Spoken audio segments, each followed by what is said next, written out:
Полнењето на оризовите површини се одвива според договорениот план, па и покрај сериозно лошата хидролошка состојба, по сериозни проблеми на терен нема, велат од водостопанската подружница Брегалница. За сега се уште се зафаќаат проточните води од реките во регионот, за да може максимално да се искористи нивниот капацитет, а колку што е можно подолго да се заштеди водата во акумулацијата Калиманци.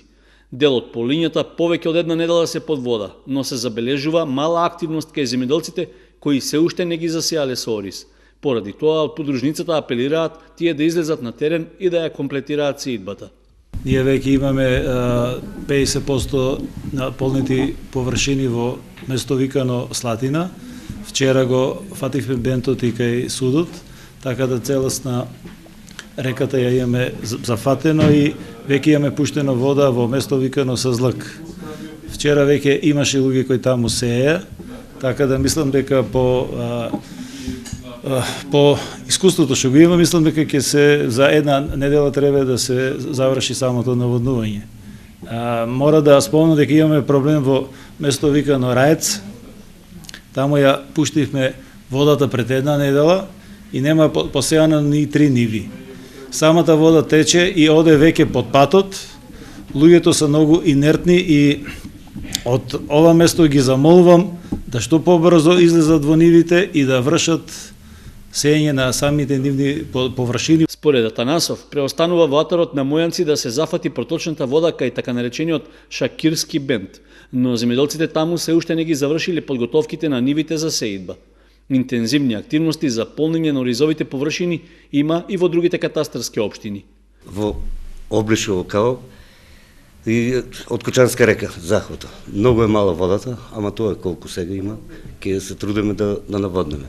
Денеска се фаќаме бентот на Брегалница, Терански бент, и тоа ќе се наводнува као Теранци, као Облишово и као Чифлик. Поред планот на Оризарско поле, кај што сум како техничко лице, водата е пуштена 11 април, меѓутоа поради великденските празници темпото на наводнување иде малце потешко, од денес веќе е поактивно.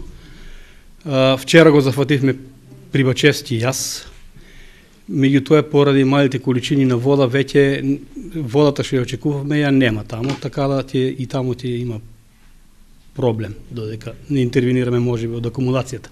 Во делот на Градовци требаше денес да ја подигнеме гумената преграда, меѓутоа поради немање на вода, а и со договор со водокорисници кои претежно се концесионери, се договоривме да почекаме овие денови да паднат малце дождови, да се зголеми нивото на реката. Во Виничко поле, место викано Јакимовско поле, и денес се пуштена водата.